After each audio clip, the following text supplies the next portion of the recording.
প্রিয় শিক্ষার্থীরা, আসসালামু আলাইকুম। আশা করি সবাই ভালো আছো। আজকে আসলাম আরেকটি পর্বে। এই পর্বে আলোচনা করব অধ্যায় 2 30 পৃষ্ঠার 14-15 নম্বর অঙ্ক নিয়ে। তো তোমরা ক্লাসটি শেষ পর্যন্ত দেখবে, আমি তোমাদেরকে সহজ করে বুঝিয়ে দেওয়ার চেষ্টা করবো ইনশাআল্লাহ। আর আমার চ্যানেলে নতুন হয়ে থাকলে এবং ধারাবাহিকভাবে ভিডিওগুলো পেতে চাইলে তোমরা আমার চ্যানেলটি সাবস্ক্রাইব করে রাখতে পারো, তাহলে ভিডিও ছাড়া মাত্রই তোমাদের কাছে পৌঁছে যাবে। এবং ক্লাসটি ভালো লাগলে অবশ্যই শেষে একটি লাইক করে দিবে। আর এই অধ্যায়ের সম্পূর্ণ ভিডিও তোমরা দেখতে চাইলে এই ভিডিও ডিসক্রিপশনে লিঙ্ক পেয়ে যাবে, অথবা আমার চ্যানেলে সরাসরি গিয়ে তোমরা এই অধ্যায়ের সম্পূর্ণ ভিডিও তোমরা দেখতে পারবে। তো চলো আমরা ওগুলো শুরু করি। তো 14 নম্বর বলছে, প্রথমে দেখো যে শরীফুল 72 টাকা দিয়ে 3টি খাতা কিনলো, 12টি খাতা কিনতে তার কত টাকা লাগবে। তো আমি একটা কথা বারবার বলি যে প্রথমে আমাদের জানতে হবে যে উত্তর কী চেয়েছে, সে অনুযায়ী আমাদের অঙ্ক সাজাতে হয়। তো এখানে বলছে যে 12টি খাতা কিনতে তার কত টাকা লাগবে, টাকা চেয়েছে, ঠিক আছে। তাহলে টাকা থাকবে ডান দিকে আর খাতার সংখ্যা থাকবে বাম দিকে। তাহলে আমাদের সাজাতে হবে কিভাবে, আর এটা করতে হবে কি, দেখো যে শরীফুল 72 টাকা দিয়ে 3টি খাতা কিনেছে, তার মানে আমাদের টাকা বের করতে হবে। তাহলে 3টি খাতার দাম কত, 72 টাকা, যেহেতু টাকা আমাদের ডান পাশে থাকছে আর খাতার সংখ্যা থাকবে বাম দিকে। তাহলে 3টি খাতার দাম 72 টাকা। 3টি খাতার দাম যদি 72 টাকা হয়, তাহলে 12টি খাতার দাম কত সেটা আমাদের বের করতে হবে। তাহলে এমনিতে বলো তো মুখে মুখে যে 3টি খাতার দাম যদি 72 টাকা হয়, একটির দাম কম হবে না বেশি, কম হবে। তাহলে এটাকে আমাদের ভাগ করতে হবে। যখন আমরা 12টি খাতার দাম বের করবো তখন আবার কী করতে হবে, গুণ করতে হবে, যেহেতু বেশি হবে। এটা ঐকিক নিয়মের অঙ্ক। আমাদের ঐকিক নিয়মই হচ্ছে যে একটির মান বের করে একে ভিত্তি ধরে একাধিক জিনিসের দাম বের করা। তাহলে আমাদের প্রথমে কি করতে হবে, এই 3টি খাতা থেকে একটি খাতার দাম বের করতে হবে, তারপর যা পাবো সেটার সাথে 12 দিয়ে গুণ করতে হবে। তো কীভাবে চলো দেখিয়ে দিই।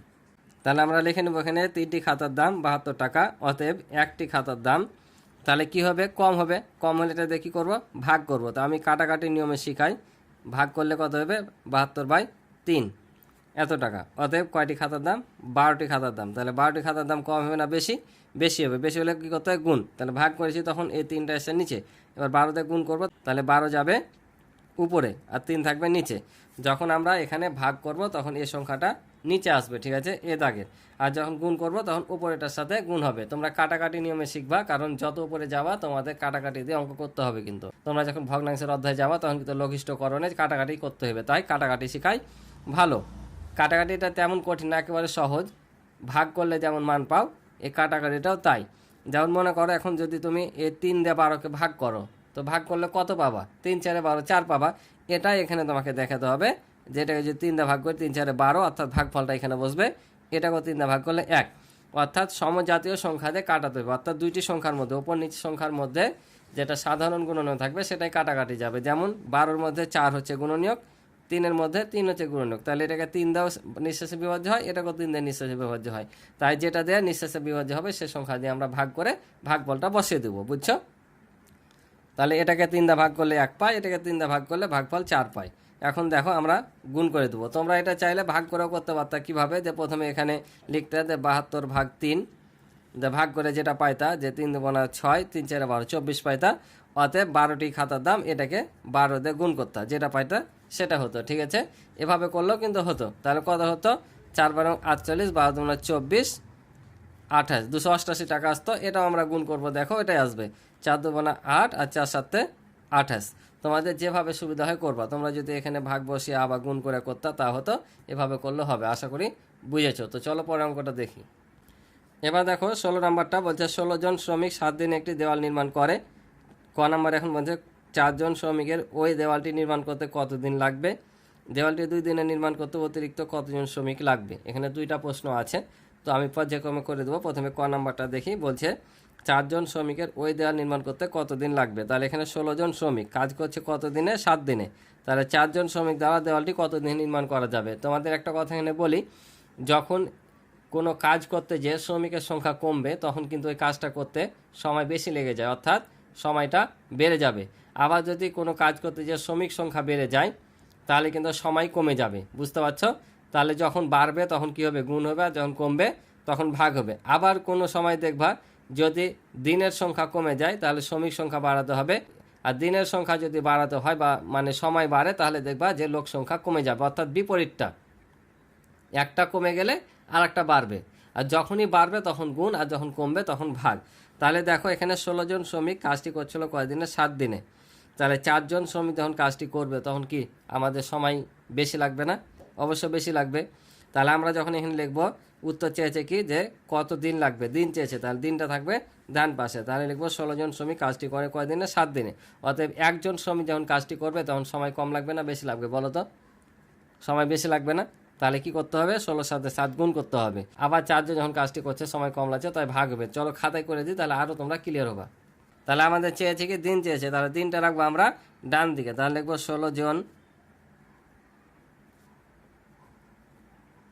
শ্রমিক দেয়াল নির্মাণ করে কত দিনে? 7 দিনে। যেহেতু আমাদের দিন চেয়েছে উত্তর, তাই দিনটা থাকবে ডান দিকে। অতএব একজন শ্রমিক, তাহলে 16 জন শ্রমিক যখন কাজটা করছে, দেওয়ালটা নির্মাণ করছে, তখন সময় লাগছে 7 দিন। যখন একজন শ্রমিকটা কাজটা করবে তখন সময় কি 7 দিন লাগবে না বেশি লাগবে? বলো তো, সময় বেশি লাগবে না? 16 জন শ্রমিকে যদি 7 দিন লাগে দেওয়ালটা নির্মাণ করতে, তাহলে একজন শ্রমিকের অবশ্যই বেশি দিন সময় লাগবে। আর বেশি দিন হলে কি করতে হয়? গুণ করতে হয়। আমরা ঐকিক নিয়মে জানি বেশি হলে গুণ আর কম হলে ভাগ। যেহেতু সময় বেশি লাগছে তাই এটা কি হবে? গুণ হবে। ঠিক আছে, এতদিন। আবার কি বলেছে? 4 জন শ্রমিক ওই দেওয়াল কত দিনে নির্মাণ করতে পারবে? তাহলে 4 জন শ্রমিক দেওয়াল নির্মাণ করে, তাহলে এবার কি হবে? একজন যদি বেশি সময় লাগে, 4 জনে কি কম সময় লাগবে না? তাহলে ভাগ হবে। ভাগ যখন হবে আমরা এভাবে দেব। ঠিক আছে, তাহলে দেখো 4কেও 4 দিয়ে ভাগ করা যায়, আবার 16কে 4 দিয়ে ভাগ করা যায়, যায় না? তাহলে আমরা যদি এটাকে 4 দিয়ে ভাগ করি কত? ভাগফল 1 পাবো। আর 16কে যদি 4 দ্বারা ভাগ করি তাহলে ভাগফল পাবো 4 4 16। এখন নিচে কোনো সংখ্যা আছে কি? নাই। তাহলে আমরা এখন নিচ নিচ গুণ আর ওপর ওপর গুণ করে দেবো। তো নিচে কিছু নাই, কিছু বসবে না, ওপরে 4 7 28, কারণ হর যদি 1 হয় সেটা বসার দরকার নাই। ঠিক আছে, তাহলে আমরা এখানে লিখে দেবো উত্তর 28 দিন।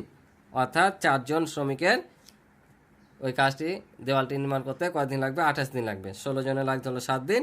আর যখন দেখো লোক সংখ্যা কমে গেছে, 16 থেকে 4 জন এসছে, তখন সময়টা বেড়ে গেছে, 7-এর জায়গায় 28 দিন হয়ে গেছে। বুঝতে পারছ?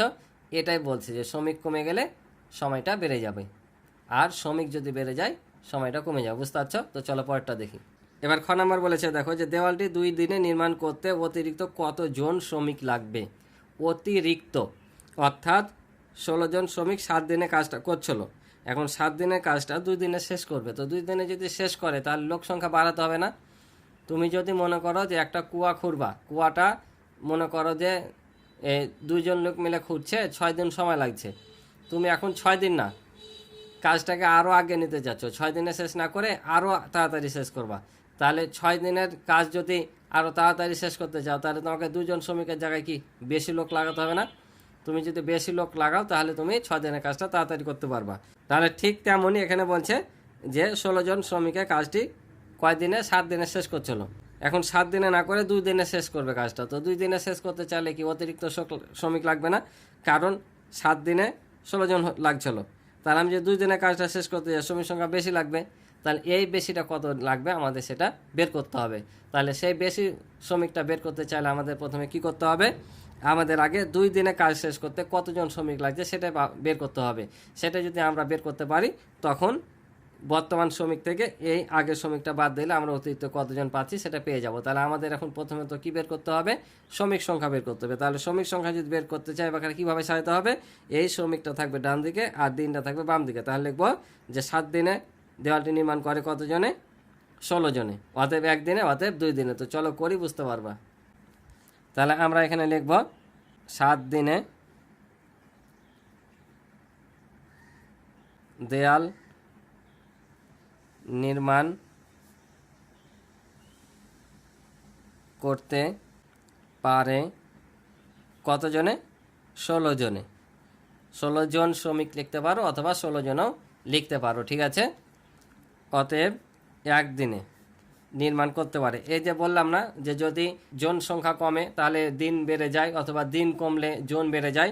যখন 7 দিনে একটা দেওয়াল নির্মাণ করছে 16 জনে, আর 1 দিনে যখন নির্মাণ করব তখন কি শ্রমিক সংখ্যা বাড়াতে হবে না? কারণ 7 দিনের কাজ আমি 1 দিনে শেষ করব, তাহলে শ্রমিক সংখ্যা বাড়াতে হবে। তাহলে বাড়লে কী করতে হবে? গুণ। তার মানে এটা বাড়ছে, তাহলে এটা 16 সাথে 7 গুণ করতে হবে। ঠিক আছে, অতএব আবার 1 দিনে আমরা এই কাজটা পাচ্ছি। যখন আবার 2 দিনে করছি তখন জনসংখ্যা কমে যাবে না? তাহলে 1 দিনে যখন কাজটা করছে তখন শ্রমিক সংখ্যা বাড়লো, আবার 2 দিনে যখন করছি শ্রমিক সংখ্যা কমে যাচ্ছে। তাহলে যেহেতু এটা শ্রমিক সংখ্যা কমছে তাই আমরা কি করব? ভাগ করব। ঠিক আছে, তাহলে এখন যদি কাটাকাটি করি তাহলে কত হবে? দেখো 8 2 16, কারণ 2কে 2 দিয়ে ভাগ যায় আর 16কে 8 2 দিয়ে ভাগ করা যায়। ঠিক আছে, তাহলে 8 2 16, এখন গুণ করে দিলে হয় 7 8 56 দিন জনে। তাহলে দেখো 7 দিনে কাজটা শেষ করছিল 16 জনে, এখন 2 দিনে কাজটা শেষ করতে শ্রমিক লাগছে কতজন? 56 জন। তাহলে আমাদের অতিরিক্ত শ্রমিক কতজন লাগছে? তাহলে এটা থেকে আমরা যদি এটা বাদ দিই তাহলে কি পাবো? অতিরিক্ত কতজন লাগছে সেটা পাবো, কারণ আমরা যখনই 7 দিনের কাজ 2 দিনে শেষ করবো তখন কি শ্রমিক সংখ্যা বেশি লাগছে, আর বেশি কত লাগছে সেটাই বের করতে বলেছে। তাহলে আমরা লিখবো অতএব অতিরিক্ত শ্রমিক লাগবে। তাহলে বর্তমানে 2 দিনে কাজটা শেষ করতে লাগছে 56 জন, আর আগে ছিল 16 জন। তাহলে অতিরিক্ত লাগছে কতজন? 40 জন। এটাই হবে উত্তর। আশা করি বুঝেছ। তো আজকে এ পর্যন্ত ছিল এই পর্বের অঙ্ক। ক্লাসটি ভালো লাগলে অবশ্যই চ্যানেলটি সাবস্ক্রাইব করে আমার পাশে রয়েবে এবং ভিডিও ভালো লাগলে একটি লাইক করে দিবে। আর ইতিপূর্বে যারা চ্যানেলটি সাবস্ক্রাইব করে রয়েছে তাদেরকে অসংখ্য ধন্যবাদ। এই অধ্যায়ের সম্পূর্ণ ভিডিও দেখতে এই ভিডিও ডিসক্রিপশনে লিঙ্ক পেয়ে যাবে, অথবা আমার চ্যানেলে সরাসরি গিয়েও তোমরা প্লে লিস্ট করা আছে, সেখানে যে ভিডিওগুলো দেখে নিতে পারো। তো আজকে এ পর্যন্ত, ভালো থাকো, সুস্থ থাকো, দেখা হবে আগামী নতুন পর্বে নতুন অধ্যায়। আল্লাহ হাফেজ।